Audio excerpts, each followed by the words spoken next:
Hello，我係 Jessica。Hello，大家好，我係 Ada。今日節目出街嘅時候，其實距離清明我哋仲有大概唔到1個月嘅時間。咁咧，我哋今日就講下清明節需要注意嘅事項。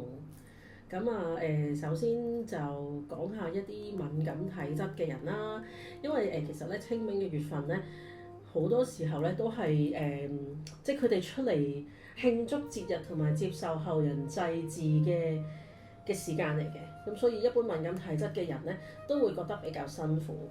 咁啊喺呢個過程裏邊咧，通常咧我就會建議一啲客人咧用一啲產品去度過呢一個月份嘅，咁所以咧可以試下即係用個產品去協助咁樣樣啦。咁另外就係會建議咧呢個月份咧盡量就唔好作一啲重大嘅決定啦，例如搬屋啦、搬寫字樓啦、轉工啊、移民啊呢啲就盡量唔好喺呢個月份咧做決定。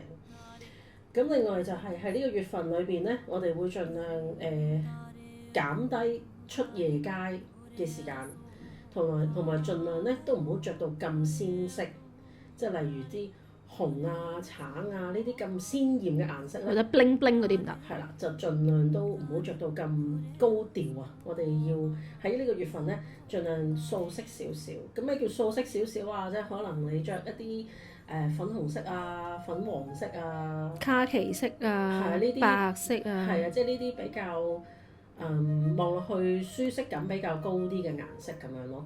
咁另外咧，好多小朋友咧，可能喺呢個月份咧會半夜喊嘅，咁係佢哋小朋友通常都係敏感體質嚟㗎啦，所以都正常嘅。咁如果小朋友半夜喊咧，有幾個，我通常就會建議啲客人用幾個產品啦。第一個產品就係佢哋可以擺個葫蘆喺個門口度啦，即係掛起佢啦，咁就吸咗啲病氣，亦都可以擋咗一啲唔係幾好嘅嘢啦喺門口啦。咁另外咧，我試過有啲客人咧可以喺個 BB 床嗰度咧就掛一啲吊飾，即係我呢啲產品嘅吊飾咧，咁佢哋夜晚咧就瞓得好啲嘅。咁我都試過咧有個案啦，個 BB 喊足3個月，半夜準時11點喊到3點，3點就收聲㗎啦，每晚都係咁，瞓唔到㗎屋企人。咁我就話BB 仔通常都係敏感體質嚟嘅，咁你就不如同個 BB 仔咧個床頭咧就掛住個吊墜咁樣啦，咁跟住然後個 BB 腳嗰度咧就同佢掛個波波仔鎖匙扣或者個波波仔腳繩啦咁，因為通常咧啲朋友仔都中意掃 BB 腳仔，或者可能係掃佢嘅頭，咁 BB 仔驚咧就會喊㗎啦。咁佢聽咗我講之後咧，再加埋用一啲即係淨化空間嘅噴霧之後咧，咁個 BB 仔咧終於都可以瞓覺啦。同埋嗰個 BB 仔之前係唔肯食奶，咩都唔肯食，淨係得個喊。咁啊湊到媽媽好辛苦。咁啊後尾佢用呢個產品之後就好咗好多啦。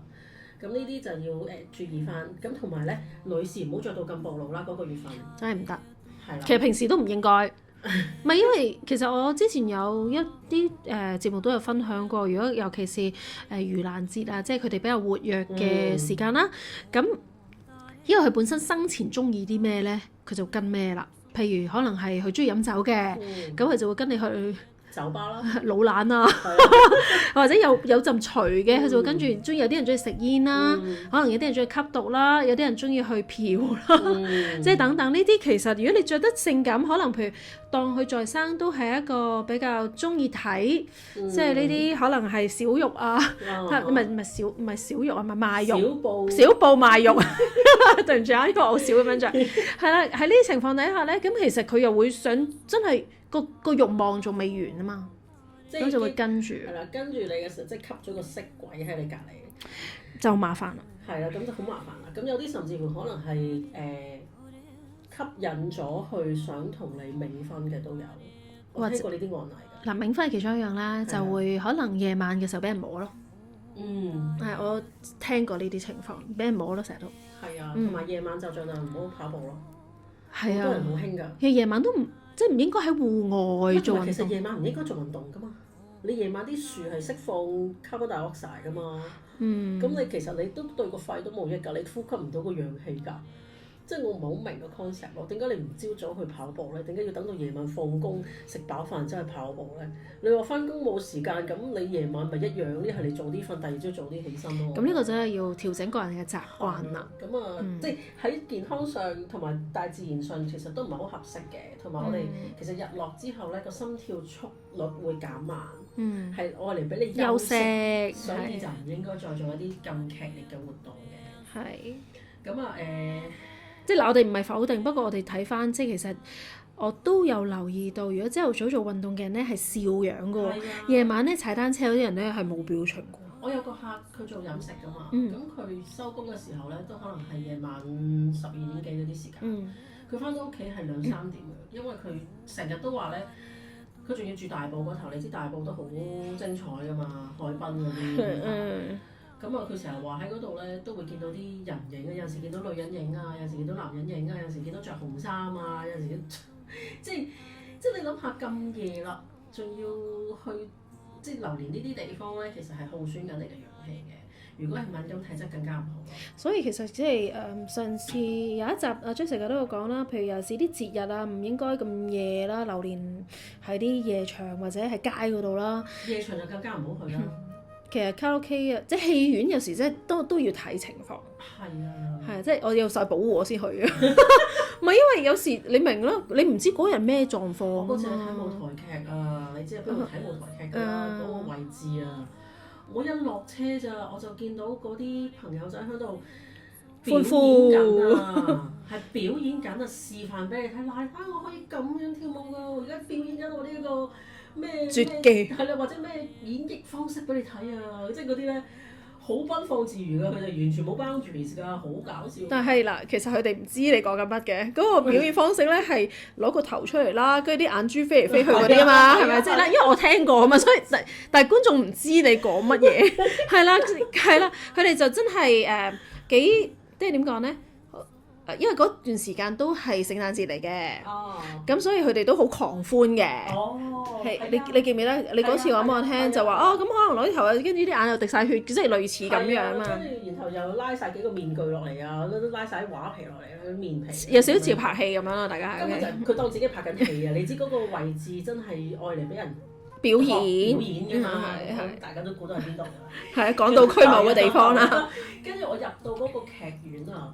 我個膊頭好似俾人騎住咗咁。好合理嘅呢件事。即係我都已經帶晒工具去晒，即係已經完全架撐都上齊，都咁樣啊！咁你諗下，如果冇架撐嗰啲，你點知佢會唔會夾跟住你翻咗屋企啊？你唔知喎。精彩。所以嗰段時間係總之係完全唔俾我出街。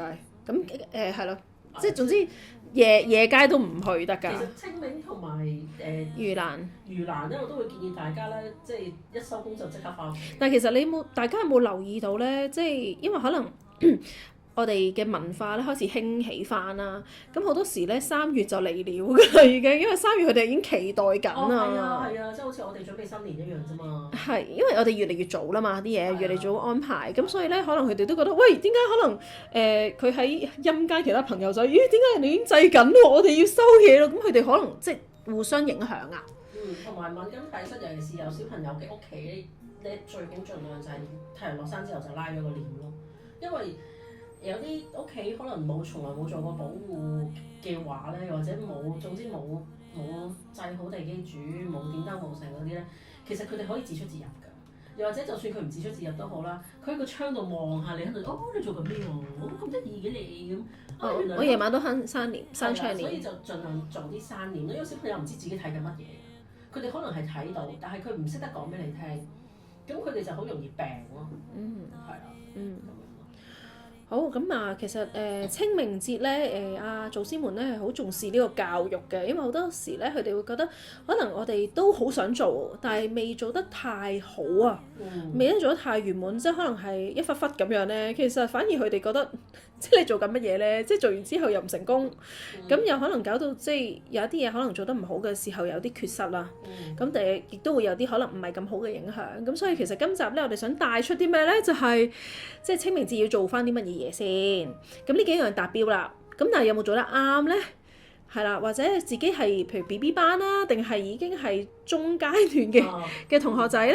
因為你唔會階段做唔同嘅嘢。係啦，即係你小學同 BB 班你嘅功課都唔一樣啦，冇錯係咪？咁你接觸嘅嘢都唔一樣啦。咁或者可能有一啲 BB 班啱啱可能接觸淨係可能做一門祖先，但係啲 BB 班咧就以為自己不如我做大包圍啦，全面式唔得嘅，係會舐嘢嘅真有係。啲人直頭可能係我試過有一個個案係咁㗎，佢只係同個女仔啦，跟住同個男仔一齊啦，個男仔係外國人嚟嘅，完全係對祭祀零 sense 嘅。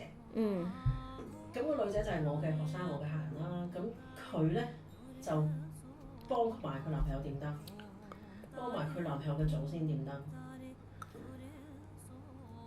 嗱，呢個係我唯一一個嚇，覺得我問過晒係可以做嘅，因為佢呢對 couple 中間有淵源，所以先可以咁樣做。如果咪就舐嘢㗎啦已經。而個男仔反而係唔可以調翻轉幫個女仔點喎，因為個男仔個體質唔 OK。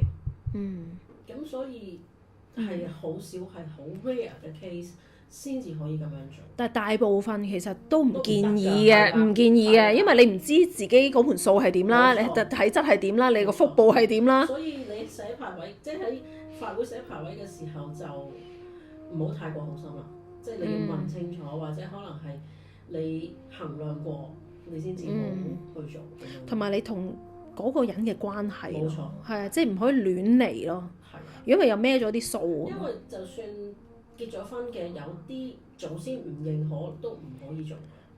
雖然咧喺佛法入邊咧就真係我哋都好想幫其他眾生，但係咧因為現代人嘅福報真係微薄咗啲嘅，係啦，因為其實每一刻都有機會扣分，即係所以我哋有一集咪講大家點樣加分啦。咁但係加分嘅速度係冇咁快噶嘛，你消耗福報嘅速度快好多。喺呢個情況底下，不如我哋做翻一啲合適階段嘅功課先啦，係啦，因為我哋唔想話其實呢樣嘢好好，但係可能有一啲譬如 BB 班嘅聽眾同可能中階段或者已經大學生嘅聽眾做嘅嘢根本就唔一樣。係啊，絕對唔一樣。咁我哋首先由邊度開始講先咧？嗱，你由 BB 班開始咯。OK，BB 班開始基本上咧就係自己父系嘅祖先嘅。咁但係咧，我亦都有啲客試過咧，係你知道我哋可能係經歷咗有一啲嘅朝代，或者係一啲戰爭嘅洗禮咧，咁佢哋可能改過姓嘅，佢哋自己知嘅本身。咁你話合唔合適一次過已經祭翻去本身姓氏咧，就真係要睇嘅，因為譬如可能近代就可能係祭3代或者5代，咁但係再對上面嗰啲，你係唔知你啲祖先係乜頭乜路。有時候你祭好咗你近代呢幾代先，都已經功德無量。因為你一揾翻上面，可能話可能我知道姓乜啊，因為可能喺族譜，即係或者佢哋有一啲即係方法得知道啦。咁我試過啲祭翻嘅時候咧，就即刻舐嘢都試過。因為咧，其實某一啲祖先可能係做過啲作奸犯科嘅事咧，你呢度未祭得好咧，佢呢一度係一齊計數咧，個堆頭太大，佢頂唔順啊。咁所以其實見咗2年咧，都冇建議佢哋祭翻原本姓氏，其實係祖先係知道，但係當佢即係可能佢會覺得反正可能做法會排位咁啊寫埋啦，一寫埋之後咧，佢開始啲運真係爭太遠，所以呢個位係即係咪合適咧，就真係 case by case 咁樣睇。呢個就首先係父系先啦。咁父系又要睇下，係即係通常如果你知道自己冇改過姓，通常起碼近呢幾代就慢慢一路做上去咯。咁如果結咗婚嘅話咧，就係夫家咯，即係你當夫家就係你嘅主角啦，主菜係啦。咁嗰度就冇得唔祭嘅，因為喺類似法律上啦，或者文化上咧，出嫁就從夫啦。咁所以呢度冇祭咧，淨係祭自己父系咧，又舐嘢嘅。係啊，會嬲㗎。覺得係唔啱規矩，覺得你唔尊重同埋唔孝順咯。所以嫁咗出去嘅，因為我都有啲客人咧，就算結咗婚咧，佢哋都淨係好重視自己屋企人，即係自己父母母門，或者甚至乎淨係重視自己屋企人啦，即係可能媽媽啊、爸爸啊咁，但係就唔重視夫家嗰邊，完全咩法會都即係法會排位都冇寫，跟住連燈都唔會點啦，跟住更加，所以。嗰個個案去到我手，我再發現嘅時候，其實祖先係好嬲，夫家嗰邊係好嬲。係啊，佢覺得你唔知規矩，有時甚至乎我收到嘅信息就係話咧，點解啲女士成日病咧？就冇滯後夫家嗰邊咯。即係如果假設淨係顧自己娘家，就唔計夫家嗰邊咧，暈頭都會俾佢撳低咗，咁會病。係因為你唔尊重嘛，即係同埋你唔孝順啊嘛，你都嫁咗入嚟咯，咁你即係你當即係老人家或者可能上一代或者甚至乎長輩會好講倫理關係嘅時候，咁佢哋就會唔中意同埋唔高興，唔識分尊卑，咁跟住又會即係佢會寫翻你個 record 嘅，因為佢哋有咁嘅，佢哋嗰個工會係咁樣運作嘅，咁所以係啦。咁你話咦？咁我媽即係當下有一啲客係佢單親嘅，同爸爸完全唔 friend 嘅，咁就係跟媽咪。咁可唔可以就係媽咪嗰邊咧？阿 Jessica 點睇咧？嗱，好明顯㗎啦，嗱，基本上即係咁講，我老公咪就係咁樣咯。我哋都照制層門嘅，就唔可以淨係制另外一邊冇門嗰邊嘅，係唔得嘅，唔公平嘅。冇門係媽咪嗰邊。係啦，冇門係媽咪嗰邊啦。咁但係嗰邊咧，因為冇門嗰邊仲有仔女，仲有後代嘛。其實佢哋要嘅係佢哋嘅後代制咯，而唔係外孫唔得啊，個身份唔啱啊。即使你制都係當係一個孝道，但係計分一定唔會咁樣計咯。一定係主角。冇錯。主角就係一嚟就係如果當啊仲係單身嘅話咧，有啲可能係譬如淨係跟媽咪，可能同即係媽咪同爸爸離咗婚跟媽咪，其實你都係要制翻父系祖先嘅。咁好啦，我就代啲觀眾問下 Ada 啲問題啦。咁譬如如果係由細到大都係公公婆婆湊大嘅咧，咁而公公婆婆往生咗咧，OK。呢個情況又可以點做咧？嗱，我哋都係建議首先一定主角一定係父系祖先，OK。咁而頭先你話公公婆婆往生咗，淨係做佢哋兩個都可以，但係就唔可以做公公姓氏嘅祖先就唔掂得啦嗰度。公公姓氏嘅祖先，即係冇門咯，係嘛？係。如果 BB 班，我而家講 BB 班喎，OK。但係如果假設譬如可能有一般已經可能跟咗幾年啦，已經制咗，咁基本上又唔同玩法嘅。OK。係。只係講 BB 班，係同咗 BB 班，即係啱啱入門。從來都冇掂過或者唔識冇概念嘅，今次第一次做，或者只係做咗2-3年，我哋都叫做係初班。都仲係初班。係啦，我講初班先。OK， 所以大家如果聽到嗰度唔做得嘅咩？係啦。唔係嘅。我哋講緊初班，係啦，只係得3年左右經驗，0到3年啦。呢個真係 BB 班。嗱，因為咧，其實如果公公婆婆湊大或者阿爺阿嫲湊大，即係唔係自己父母啦，OK。咁其實某程度上咧，呢兩位先人咧都係叫做養育之恩啦，所以係要報恩嘅。咁呢兩位係 OK 嘅，但係如果上面嗰啲就真係 BB 班，未必合適去做媽咪姓氏嗰邊嘅祖先，因為我都有呢個問題嘅。我最初咧就係大包圍啦，咁但係後嚟咧就做即係因為我睇到佢哋去唔去法會嘛，因為兩邊都一齊報名啦，咁我諗住大包圍嘅當然最好啦。咁點知咧，我媽咪嗰邊姓氏咧係唔係好睬我嘅，咁冇辦法啦，因為其實我冇得監佢去噶嘛，因為其實佢哋嗰邊咧係個信仰大部分都係西方宗教之子孫，咁我婆婆係拜神嘅。咁我舅母都拜神嘅，咁但係後面嗰啲全部已經係冇拜啦。咁舅母仲在生嘅，即係而家就有少少病痛就唔舒服。咁但係之前都係一路有拜，但係就冇做法會嘅。咁佢哋咧就因為收慣咗物質上嘅嘢，所以咧我做嘅嘢咧佢哋好似唔係好重視。咁所以我每次去法會嘅時候，點解我父系嗰邊咁洶湧，即係個個都好似抄晒 notes 啊，學習嗰個氣氛係好好嘅，好專注。但係母系嗰邊咧係咁樣，翹晒腳去睇你講咩咧，跟住食下花生，即係類似係完全唔尊重件事嘅，我覺得。咁所以點解咁大分別咧？其實兩邊我可能我細個都係親婆婆嗰邊多啲嘅，其實。即係阿爺阿嫲嗰啲我冇見過添，咁但係因為點解咧？就因為佢呢一邊咧個教育就係我係外孫啦，我唔應該牽涉啦，我仲要係女添，咁跟住仲有係佢哋已經人仔緊，所以我做嘅時候咧就唔可以話講多餘，佢哋冇覺得有迫切性啫。呢個就係我少少嘅體驗咯。好啦，咁即係喺你頭先所講啦，我又代啲觀眾問下，我點知即係 B B 班？B B 班。咁我又點知佢哋去唔去啊？咁如果我報咗名唔去，咪嘥咗錢咯。咁樣嘅，其實如果嗰次咧你買咗張門券，你係冇得監佢一定要去聽呢個演唱會嘅。但係你其實因為透過咁樣咧，其實佢有個緣分。咁其實你慢慢一路做功課，一路都有自己有誦經啊，一路受到佛法嘅薰陶，可能聽多啲資訊嘅時候咧，其實每一次咧，我喺譬如去法會之前啦，或者報嘅時候咧，都已經係會再刻意提醒，因為你最好真係去，即係俾佢覺得咧，你都好用心去經營呢段關係嘅。咁係因為你想佢好啊嘛，即係好似你想去入學讀書，咁你又唔係餓佢嘅，但係你都真係俾佢哋知道個重要性喺邊度。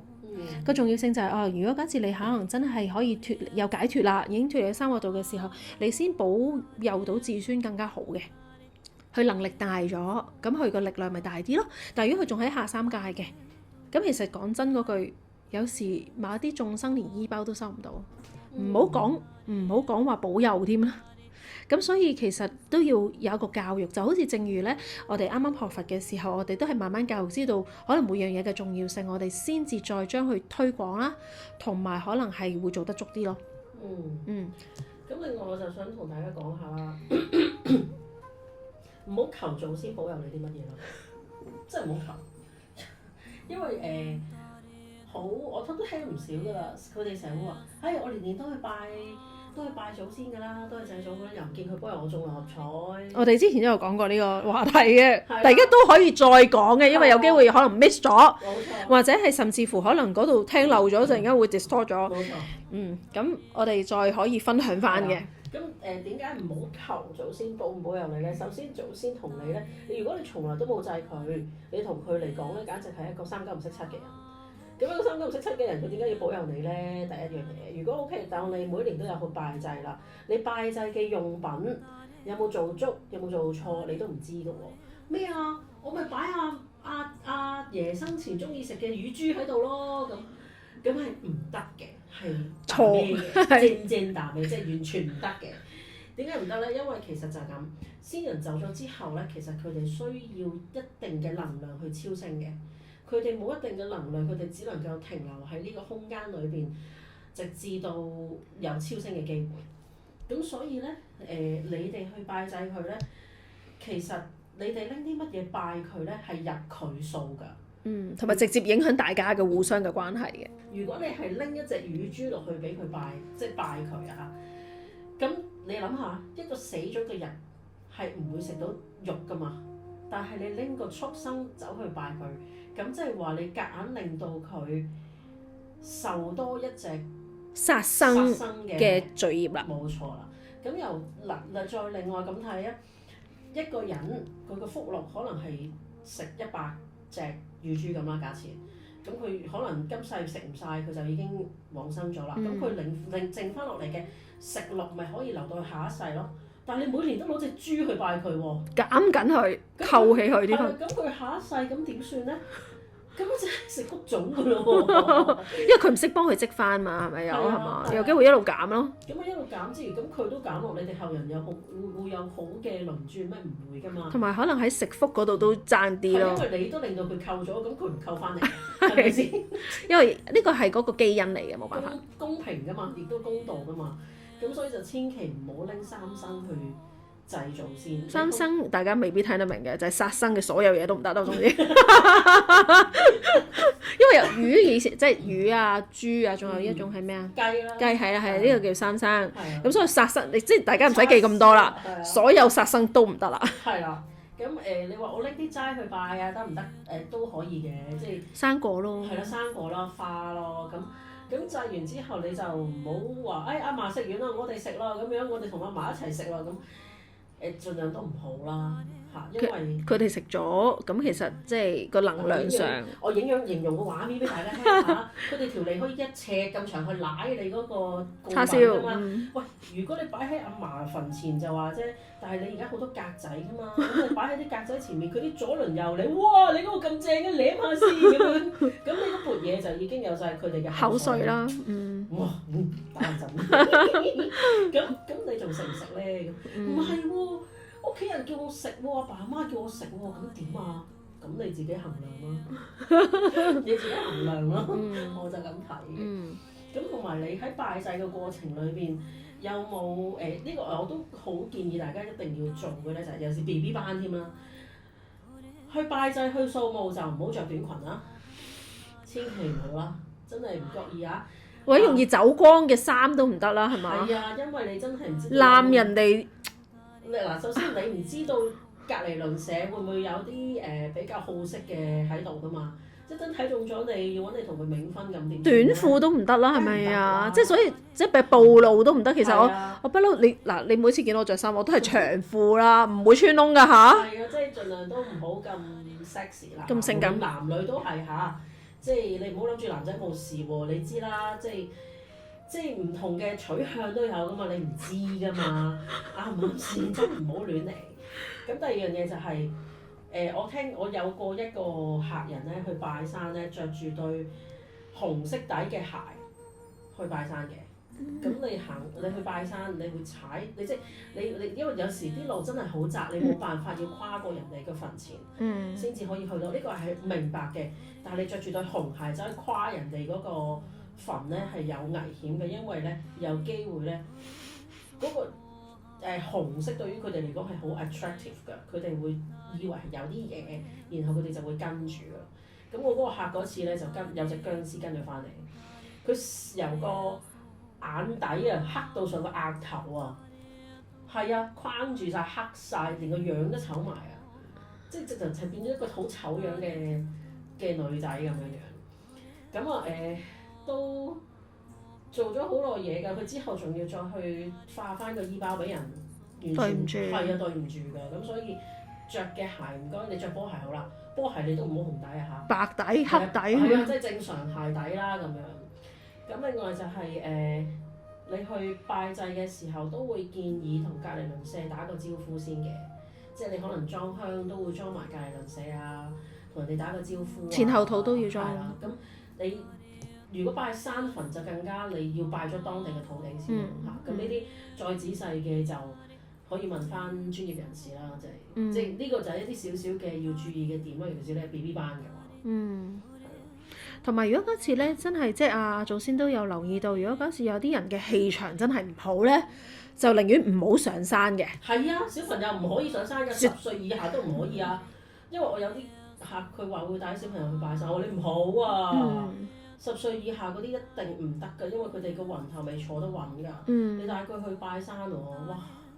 你一間卡咗音翻嚟就病㗎啦。即係譬如有一次明知道自己容易舐嘢咧，就真係都少去咯。係啊。尤其是仲有一樣嘢要留意咧，就係、譬如有啲人咧係好怕多人啊，即係多人拜山，佢哋就可能早好耐，即係可能3月咁已經去啦，或者可能係過晒清明去個山冇乜人先去嗱。大家要留意呢樣嘢，即係因為成個山都係陰㗎嘛，即係住晒先人喺度啦。咁你一個有陽氣嘅人上去，其實你係咪都舐嘢？你明唔明陰多過陽啊嘛？咁所以咧我自己就寧願係逼人少少嗰啲日子去，因為你人多啲旺啲，當你行衰運都好，咁一定有人個運衰過你㗎嘛。你明唔明個情況就係嗱，當然我哋都唔希望人哋舐嘢嘅，但係即係如果係呢個情況底下，佢揀嘅都未必會揀到你。揀咗先啦。係啦，咁所以要睇翻你自己狀況。如果你知道嗰年咧係不宜探病問喪，已經知道你嗰年個運好差咧，就即係未必合適去嘅。咁但我翻國內嘅祠堂啊等等，如果你真係都要帶晒架撐咯，即係安全咯，要留意咯。你知唔知惹咗僵屍嗰個客點啊？佢化衣包嗰陣時，啲火追住佢走，嗰啲火係縫咁樣追出嚟㗎，好得人驚㗎。你拍咗片俾你睇啊？冇拍片，但係佢形容係啊，跟住同埋有陣啲火係綠色㗎。但係點解知係僵屍而唔係普通靈界咧？我見到個畫面啊嘛，即係好唔同嘅。即係一啲古代嘅，即係好似清朝嗰啲咁樣。OK，明白。即係你當好似打緊巴哈什嗰啲遊戲咁樣。所以即係唔好亂嚟下，尤其是小朋友唔識講嘢，同埋點解會舐到呢隻僵屍翻嚟咧？佢個念頭有問題嗰下衰，就係因為咧佢嗰個即係佢祖先嗰邊墳咧，同佢隔離嗰邊墳咧，隔離祖先嗰邊墳就好靚啦，咁佢要跨過人哋嗰個墳先去到祖先墳啊嘛。人哋嗰個墳隔離有篤牛屎，佢話：哇，呢度有篤牛屎好臭喎咁。我好彩我祖先嗰個冇啫咁。咁佢就覺得，即係可能人哋另家就覺得你吔屎咁樣，就搞到咁樣咯，係咪啊？即係佢好彩，佢話我冇喎，即係諗咗一下咋，我都唔敢，我都即刻知道衰，我唔敢講噶。我哋諗一下，佢哋都知。佢哋係念頭行先，佢哋唔使聽聲嘅。係啊，所以你去拜山嗰時就你要清靜，你要清靜把口。唔好講嘢，合埋個口。諗都唔好諗，唔係你可以不斷念佛號我都 OK 嘅，你不斷念住佛號你就唔會諗其他嘢。所以你帶小朋友去喎，小朋友控制唔到自己諗乜嘢同講乜嘢㗎嘛，係咪先？到時攋咗鑊結嘅翻嚟咁點算啊？有啲唔係咁容易搞得掂啊！你話燒個衣包就你 OK，但係啲唔係燒衣包可以解決得到。係啊，佢係只要道歉啫嘛，要燒衣包就係道歉咯咁樣。嚇！但係如果假設有啲唔係咁樣咧，好大鑊咁。大鑊㗎嗰啲就唔識點處理。係啊，要揾大神解決㗎啦，仲要未必解決得到㗎。咁所以如果假設喺0至1歲，唔係0至3歲嘅 BB 班嘅你哋，咁有啲可能即係要留意自己究竟而家做緊嘅嘢係咪合乎自己嗰個程度咧？冇錯。係啦，即係頭先都聽到，譬如我哋寫排位嘅時候啦，即係總結一下啦嚇。譬如寫排位就可能一定要做父系啦。咁如果結咗婚一定要做夫家啦。好啦，咁英靈嘅排位啦。嗱，咁就問 Jessica 啦。英靈係唔可以燒衣包嘅，其實。係啦。因為英靈係收唔到。冇錯啦。佢哋嘅氣係唔夠強度足夠去收你衣包。第一，第二，你燒銀紙俾佢係冇用嘅，因為點解係英靈啊？因為嗱，除咗出咗世嗰啲冇得我講啦。係。但係出咗世嗰啲其實都唔要呢啲嘢住嘅。係啊。咁但係你話如果係仲係喺肚裏邊而唔要嘅小朋友咧，其實佢哋係跟住你個血氣而走㗎，即係佢一路跟住你嘅血嗰個氣。咁你燒衣包俾佢做咩啫？佢都唔係要呢樣嘢，佢要一個對唔住又好，或者要媽媽嘅愛，或者要爸爸嘅愛啫嘛。同埋佢哋要光咯。咁所以英靈咧，我哋一律都唔建議燒衣包嘅。同埋英靈咧，其實係你唔好諗住一場法事就可以打發，即係唔可以話解決咯，或者超度咯，冇可能咯。即係英靈係基本上係終生㗎。即係就算你真係做到佢可以再轉生都好啦，但係你都係個殺業咯。係啊，即係你會仍然有呢一個業力喺身咯。咁英靈咧，我哋通常都會建議點燈俾佢啦。等佢見到光啦，希望佢可以快啲去下一站啦。咁另外就係我哋會建議佢用大悲香啦。即係如果真係要祭嘅話，咁因為大悲香有大寶法王嗰個法藥加持㗎嘛，咁可以上供諸法有下度眾生。但係唔係個個人認識大寶法王或者係密宗嘅話，咁其實咧點燈先啦，跟住然後排位啦，排位一定要寫，同埋要即係不斷要做法會去超度，仲要親自參與，唔好淨係幫佢報名啊。同埋其實我會咁樣睇嘅，你既然犯咗呢個殺業嘅話咧，你基本上初15食齋係少一年㗎啦。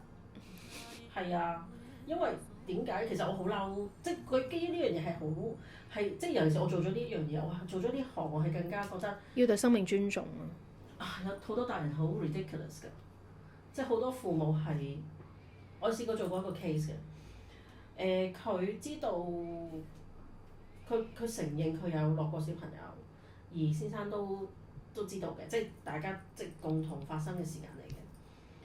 咁佢自己都有啲敏感體質嘅，佢都知道有個靈體喺度，但係佢唔知道原來係就係自己小朋友嘅。到佢嗰次見我嘅時候，我話喂，佢喺度喎，不如你試下幫佢點燈同埋寫法會排位啦。即係我都唔叫佢做多㗎啦，因為佢完全冇概念啊嘛。佢係唔肯做咯。你唔肯做，其實你唔承認佢嘅存在啫嘛，但係你又知道佢喺度。咁，然後你又知道佢其實影響緊你在生嘅小朋友，佢知㗎喎。咁呢個係冇得搞。好 ridiculous，佢好嬲咯，英靈好嬲咯。咁所以即係如果你有真係有呢件事發生過嘅，首先你要懺悔咯。係啦，咁跟住就係你真係誠心同佢懺悔喎，你係唔好諗住聽完呢個師傅，唔係啊，我即刻揾阿三姑老婆幫我做咗壇法事㗎啦，唔得咯，sorry，唔可以咯。咁其實仲有一樣嘢，嗱，頭先就係話自己知㗎啦，因為係自己㗎嘛個生命係咪？咁但係如果有機會聽過話，可能我細個聽過咧，阿媽啊或者阿婆話我有個冇出到世嘅兄弟姊妹㗎咁樣。咁其實呢啲我哋都要處理嘅，因為點解咧？可能係當其時媽咪唔識。但係而家我已經大個咗啦，咁其實呢啲都係家人嚟嘅，咁你唔做就冇人做㗎啦。咁當然啦，如果假設有做諮詢嘅時候咧，個案會講翻俾嗰個案主聽，即係要提佢要做翻呢件事咯。咁你話係咪個個人都得？咁基本上80%以上咧都係合適去做嘅。但係呢個都係case by case。係啦，同埋你要睇翻你嘅年資有幾多咯。即係如果你個體質啊各方面啊都已經有好轉嘅時候，你係可以嘅。即係你可以做嘅單位再多啲，但係你頭嗰段時間你就先做好最基礎嘅嘢先。但係如果嗰時有見過祖先，即係諮詢嘅時候，咁啊祖先話合適咧，咁都 OK 嘅，係啦，即係好似係授權你去做呢件事嘅意思。但係如果嗰時你話可能我純粹聽節目，咁我唔知得唔得嘅話咧，不如你做基礎嘅嘢先。即係基礎就係你自己父系啦。如果結咗婚就係有夫家，但係你話阿老公合唔合適幫老婆嗰門做就係唔得嘅。一定唔得。必須一定要嗰個人親自做。即係嫁咗入去另計啊！即係應該話嫁咗入去就一定要幫夫家。但係如果假設話，咦，可能係聽節目嘅係一個老公嘅身份，咁啊老婆完全唔信咧，係唔可以幫老婆嗰門做嘅，會扣佢個福㗎，因為唔得㗎。係啊，不能嘅。OK，咁你話但係我係佛弟子喎，係咪咁應該咁講？你做好自己，起碼你年資多啲，睇下你係咪真係合適。即係我哋都唔講一概而論。咁你話死我而家做開咁點？如果你已經係本身歸依咗，你啲師傅話 OK，咁就可以go ahead嘅。係啦，所以就唔可以亂嚟嘅，即係頭先嗰啲合適 BB 班啦。OK，咁冤親債嗱，等先，我哋冤親債主咧 BB 班都要做嘅。一定要。係因為我哋要講 BB 班要擴嗰個闊度。無論你咩級別你都要，總之你一開始就係父門祖先啦，或者夫家父門啦，跟住就係冤親債主。但係等等先，但係冤親債主咧就咁樣嘅，佢哋都有分嘅。嗱，自己一定要啦。咁如果係你嫁咗俾丈夫，咁丈夫可能未信嘅，未有緣分嘅，可唔可以做啊？唔得咯。如果見咗祖先就得嘅。見咗祖先可以，因為通常佢即係如果咪就攬炒啦，係啦。但係如果假設你話我純粹聽節目，咁就淨係幫自己咯，好嘛？如果 BB 班嘅你係啊，做好自己先。係啦，咁如果假設你話我想未嫁嘅，想幫爸爸媽咪或者未結婚嘅男士想幫爸爸媽咪得唔得咧？如果見咗祖先咧，基本上都得嘅，因為行孝。但係如果未見祖先咧，都未必得嘅，因為已經係人哋嘅事啊嘛。你話我父母嚟嘅喎，嗰個我冇睇住佢死。你未學好咧，你知唔知你會激嬲你自己冤親啊？梗係啦，係啊，你一定要做好咗自己先。OK， 有一定程度上嘅年資再講。咁但係除非有嚟諮詢，咁阿祖先話 OK，咁你就可以go ahead。所以如果假設嚟咗諮詢嘅時候，就會更加清晰，有你可以承受啲乜嘢嘢，幫手做啲乜嘢嘢。好啦，咁如果假設兄弟姊妹嘅冤親，但咩？唔得啊！唔得啊！絕對不能。係啊。因為喺祖先嘅立場咧，佢會覺得你做諮詢，你想幫阿媽，呢個行孝嘅心係合理嘅，係咪？咁而祖先都喺度，佢都知OK 啊，可以做，可以授權去做。但係兄弟姊妹係另外一條數嚟嘅，尤其是嫁咗人嘅，一定唔得，就太多事啦，咁啊賴嘢㗎啦呢啲位要非常之小心。冇錯。係啦，所以咁你話我兒生跟我大嘅，我湊佢嘅，都唔得，因為個血嘅問題，個身份嘅問題。個親疏程度嘅問題，所以你話我收養翻嚟嗰個，收養翻嚟咁點咧？其實都係啲難度，因為你又真係當係自己小朋友，但係合唔合適咧，就真係要睇緣分。呢個位好 critical，好複雜啊成件事。係啊，因為佢一定有㗎啦，咁可能佢得幾歲。咁如果假設可能收養翻嚟，咁唔做又唔得嘅喎，咁樣，咁所以呢個就可能諮詢期間我先至知道，即係可 case by case 咁講。係啦，咁所以大家聽到，咦？咁如果假設可能係譬如阿姑媽湊大我嘅，咁得唔得？嗱，頭先都講咗，如果假設係嗰個湊大你要行孝，其實你係需要當佢父母咁樣，即係個別式咁做嘅，個別係 O K 嘅。咁但係話佢唔係湊大我，但係啱啱咧可能佢往生咗，嗰個係我姑婆，其實有時都唔應該做。係啊。真係㗎，嗱，我同阿 Jessica 嘅睇法都好接近。因為有啲其實佢找緊數，或者佢有啲冤親債主未清，你幫佢做你就一夜辣興晒佢後面嘅一切㗎。所以都要即係你同佢嘅親疏程度真係有需要知清楚咯。係啊，即係所以係比較複雜嘅，都比較 critical。係啊，所以大家話死啦咁嗱，頭先係話 BB 班0至3歲，就係做最基本先啦。即係希望大家都聽清楚，可以反覆聽呢幾段咯。OK， 即係頭先個總結應該都好全面啦，係咪？咁你話咁我係 BB 班，但係我想祭地基主又得唔得咧？後一步先啦。嗱，首先你要理解嗰個單位係咪你先？即係有機會可能個業主唔係你嘅，你租翻嚟嘅，咁你又好似多事咗啦呢度。我咁睇嘅，你都用緊嗰個地方。如果你即係你係當係一點心意係 OK 嘅，但係如果你咩都未做，你一開始就做呢樣先，我就唔係咁合適。係啦，咁所以咧就最基本嘅先。OK， 係啦，咁呢度有冇補充？如果冇，我哋去下一個 step。即係嗱，而家講嘅係呢啲係代表做法會啦。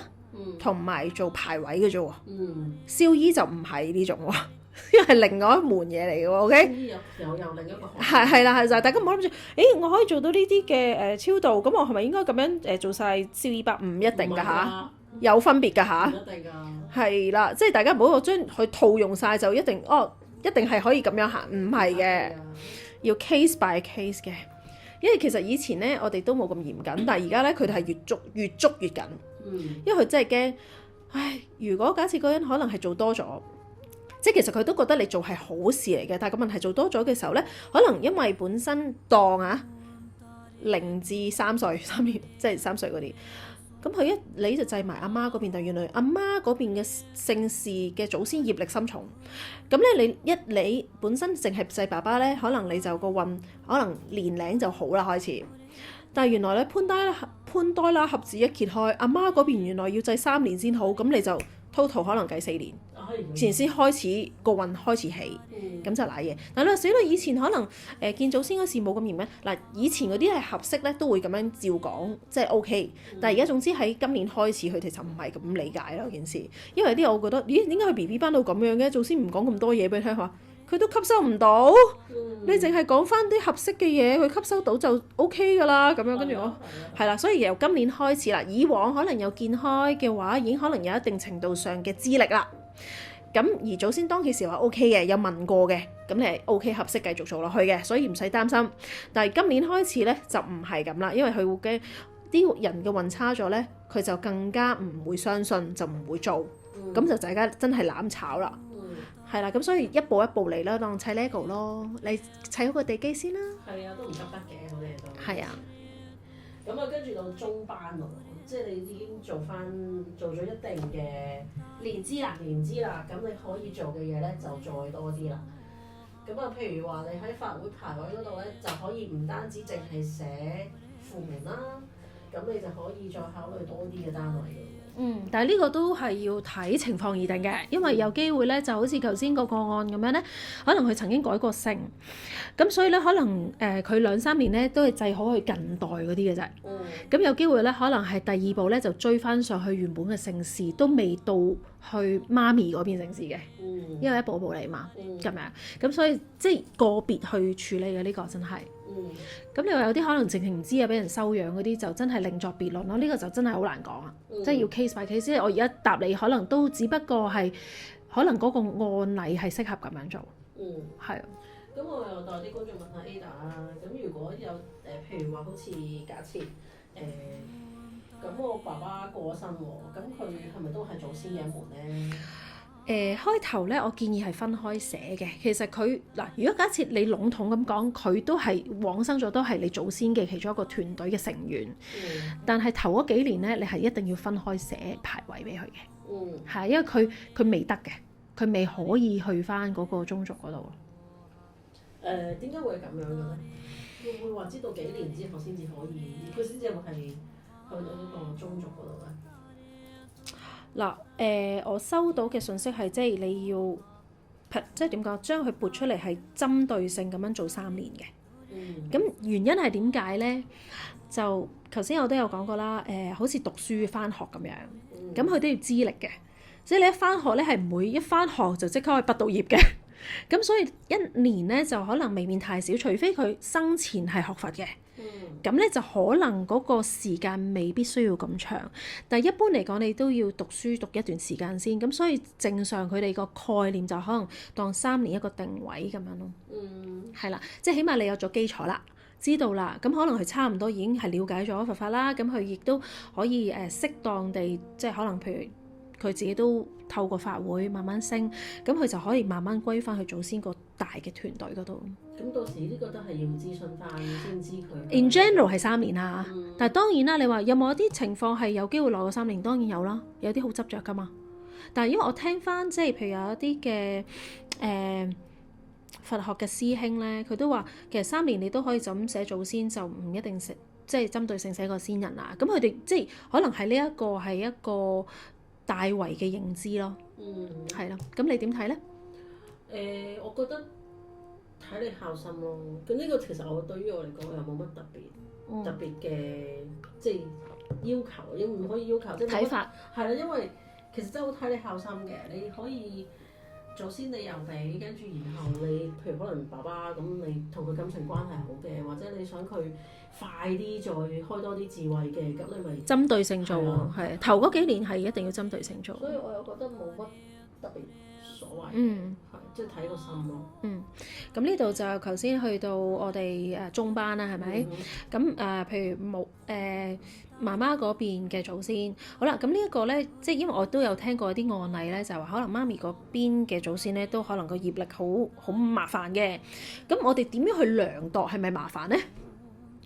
唔知噶嘛，係咪？咁啊，我唔做諮詢嘅，我成日齋聽嘅，其實你唔會唔知嘅，你會睇翻咧媽咪嗰邊即係阿公嗰邊姓氏嘅後人過得好唔好，你咪知佢大唔大鑊咯。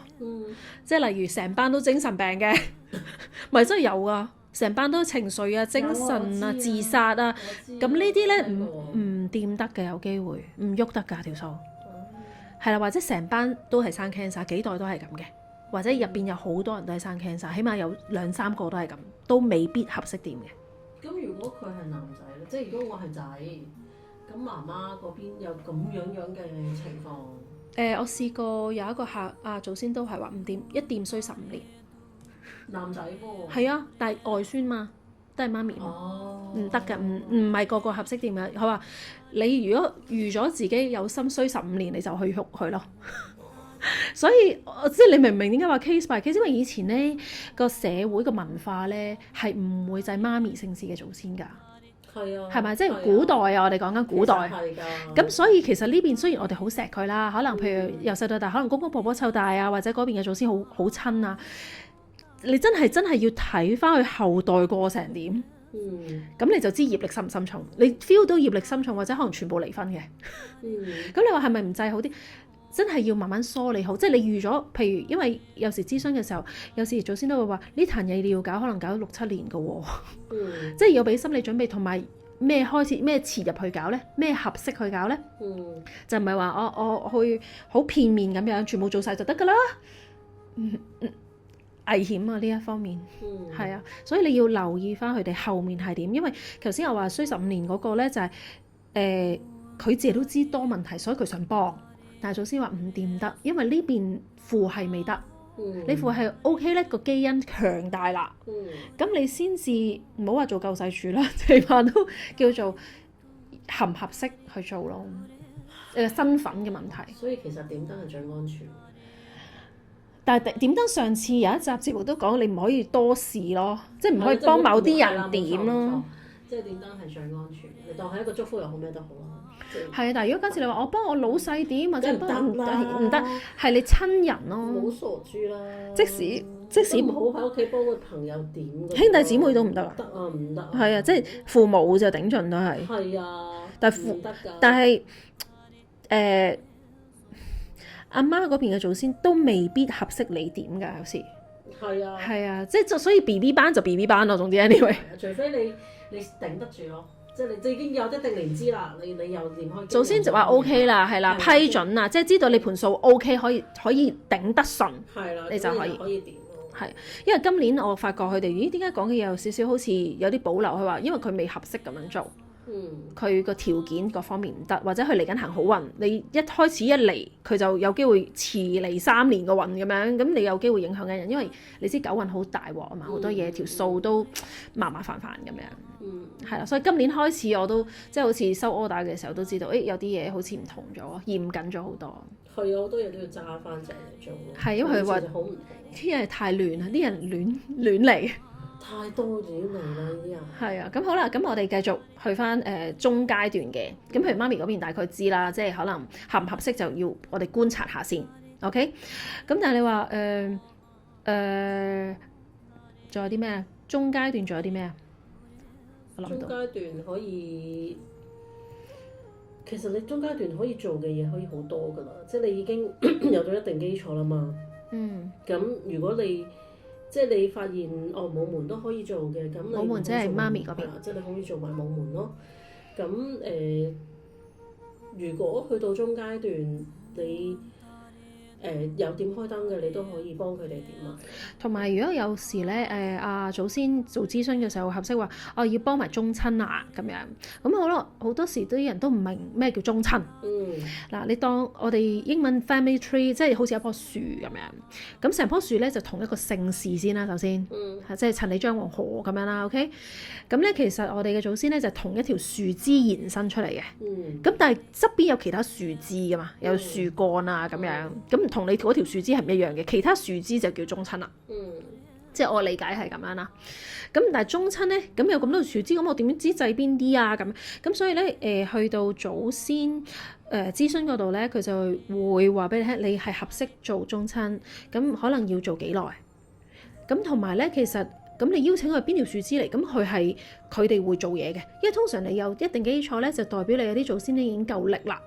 佢知道佢自己好咗，佢先會咧好似接濟下啲同鄉。同埋你會有 sign 㗎，即係你講其實翻個情況。由 B 班去到中班都會有一定嘅 sign 嘅。咁譬如係乜嘢咧？好似我呢邊嘅客人咧，佢哋開頭只係點燈啊嘛。咁佢哋發現咧，點咗一段時間之後咧，即係由 BB 班開始啦。咁跟住之後咧，佢哋發現會有好轉嘅。譬如果之前做買賣嘅開唔到單嘅，會開到單啦。跟住金額會越嚟越大啦。跟住貴人多咗啦。係啦。跟住，然後健康又好咗啦，咁佢哋會發現到呢樣嘢，佢有啲跡象話俾你聽，你 ready 啦，你可以再做多少少啦。咁至於宗親嗰邊就係你都已經有一定嘅基礎，可能你副門做咗，跟住你冇門又開始做埋，即係你可能點埋燈啦。跟住然後你感覺到你嘅保護力再強咗啦，即係可能係唔知點解避開咗個車禍啊，我有聽過好多啦。即係避開咗個車禍啦，避開咗個塞車啦，避開咗地鐵故障啦，呢啲就算咁細微嘅嘢，佢都可以，你都好似迎刃而解，好似化解到啦。咁跟住咧，佢哋通常咧都會，即係如果開始可以做宗親咧，佢哋通常會報啲夢俾你嘅。即係如果你去到中階段嘅話。但係有啲人真係唔係好敏感體質，冇報夢嘅話咧，就祖先諮詢嗰時就會講咯。即係話係合適啦，你可能呢個階段你可以再做多啲啦咁樣。當時我就係點燈點到一段時間啦，咁跟住咧就開始發夢，就夢見一啲有我爸喺度啦，跟住有一啲唔識嘅人，但係又唔知點解有關係啦嘅人咧喺我個夢裏邊，而持續呢個夢咧出現咗2次。咁我一問 Ada 嘅時候咧 ，Ada 就話原來係宗親嚟嘅，咁就開始要即係點埋燈啦。咁但係宗親咧就唔可以燒衣包嘅。係啦，冇錯，非常重要呢度。你一揭開潘多拉盒子咧，因為其他樹幹都揾你，你係燒到你破產，你都未完成到。因為宗親係咩意思啊？宗親係同你姓氏有關嘅一切人等啊嘛。即係比較疏嘅親人，可能係你阿爺嘅兄弟再分支，嗰啲叫宗親啊嘛。但係呢啲唔可以立亂嚟，真係。所以咧，只可以做超度，不能燒衣包。你燒每年燒80個都太少啊！如果係，哇，唔止啊，800個都，因為佢哋好中意錢啊。但即係好似對人一樣嘅啫，你都中意物質嘅嘢噶嘛。可能衫啊，我唔夠衫着喎，可能佢肯燒喎，咁你咪一燒咧，你就真係揭開。即係好似你俾錢俾一個乞兒之後，好多洶湧而至。冇錯。所以真係就唔係形容咁樣親戚，係對唔住，對唔住啊，即係嗰個現象啊。係啊，即係佢你一開咗頭，你係停唔到噶。所以其實佢哋即係合適幫佢做超度。咁你話我哋使唔使幫宗親做個牌位咧？即係可能一個固定嘅牌位都唔使。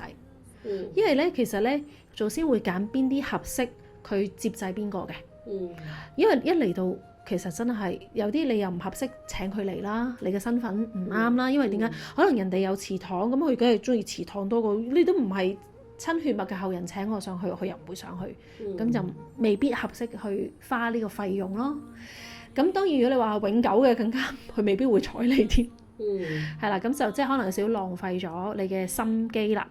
咁所以喺宗親嗰度咧，咁就其實係咁，同埋咧嗱，祖先都有分內外啦，宗親都有分內外啦。咁大家啲人咧都唔係好明咩叫內外啊嘛。好啦，咁啊 Jessica，你嚟考牌。哇！呢個真係好難。嗱，內祖先即係我哋阿爺嗰邊嘅血脈，就為之叫內啦。男丁係啦，外即係嫁出去嘅，即係姑姐、姑媽呢啲就叫外啦。咁但係當然啦，有啲姑姐姑媽係唔結婚嘅，咁佢哋就叫倒房，因為其實嗰啲冇人制啊嘛，冇後代啊嘛。咁呢啲係叫，即係如果喺台灣嘅用語就叫倒房祖先。咁呢啲會影響姻緣嘅，佢嫁唔到我都唔高興。都會影響姻緣。同埋呢類嘅祖先以前嚟講係要問聖杯，等祖先決定將唔將佢列入去祖先嗰個門入邊。冇錯，所以其實係好複雜嘅。係啦，咁啊，所以內外咧就代表係有一啲已經嫁咗出去啦，或者係純粹只係女性咯，外係啦，內外啊 ，OK， 大家聽得明啦。咁所以咧，咁你話死啦，咁我寫牌位嘅時候，譬如做附薦牌位，附薦即係